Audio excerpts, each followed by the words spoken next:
بسم اللہ الرحمن الرحیم صلی اللہ علیہ وآلہ وسلم۔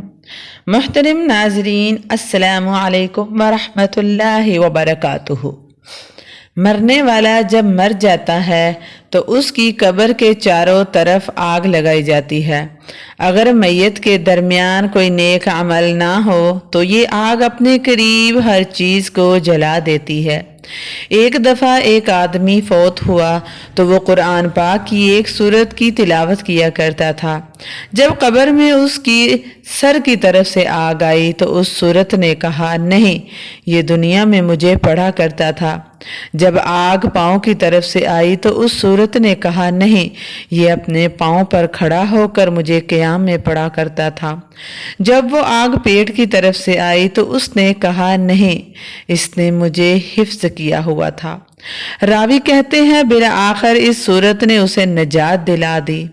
آپ صلی اللہ علیہ وآلہ وسلم نے فرمایا، قرآن پاک میں ایک ایسی سورت ہے جسے میں جانتا ہوں، جب بھی اسے کوئی سوتے وقت پڑھے گا تو اس کے لیے 30 نیکیاں لکھی جائیں گی اور 30 گناہ مٹا دیے جائیں گے اور 30 درجات بلند کر دیے جائیں گے، اور اللہ تعالیٰ اس کے پاس ایک فرشتہ بھیج دیتے ہیں جو ساری رات اسے اپنے پروں میں چھپا کر رکھتا ہے اور اس کے بیدار ہونے تک اس کی حفاظت میں لگا رہتا ہے، اور وہ یہ سورت پڑھنے والے کے لیے قبر میں جھگڑا کرتی ہے۔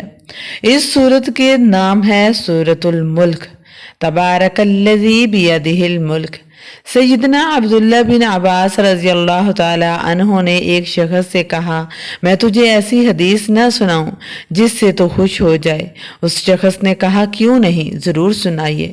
تو سیدنا عبداللہ بن عباس نے کہا، سورۃ الملک پڑھا کرو، اپنے بیوی بچوں سمیت تمام گھر والوں کو سکھاؤ، یہاں تک کہ اپنے ہمساؤں کو بھی سکھاؤ، کیونکہ یہ نجات دلانے والی ہے، اور قیامت والے دن اپنے پڑھنے والے کے متعلق اللہ تعالیٰ سے جھگڑا کرتے ہوئے اللہ تعالیٰ سے مطالبہ کرے گی، اللہ تعالیٰ اس کو عذاب جہنم سے محفوظ فرما اور وہ اپنے پڑھنے والے کو عذاب قبر سے بھی محفوظ فرمائے گی۔ ہمارے پیارے نبی صلی اللہ علیہ وآلہ وسلم فرماتے تھے کہ بلا شبہ قرآن پاک کی 30 آیتوں والی ایک سورت نے کسی آدمی کی شفاعت کی، یہاں تک کہ اس کو معاف کر دیا گیا، اور وہ سورت تبارک الذی ہے۔ ہر رات سورۃ ملک پڑھنے والے کو اللہ تعالیٰ عذاب قبر سے محفوظ رکھتے ہیں۔ محترم ناظرین، ہمارے پیارے نبی صلی اللہ علیہ وآلہ وسلم چاہتے تھے کہ یہ سورت ہر امت کے دل میں بستی ہو، ہر ایک کو زبانیں یاد ہو۔ ہمیں چاہیے کہ ہم اس کو روزانہ رات کو پڑھیں، کوشش کریں کہ اس کو زبانیں یاد کریں۔ اگر آپ کو یہ ویڈیو پسند آئی ہو تو اس کو دوسروں تک ضرور شیئر کیجیے گا۔ آپ کا ایک شیئر آپ کے لیے صدقہ جاریہ بن سکتا ہے۔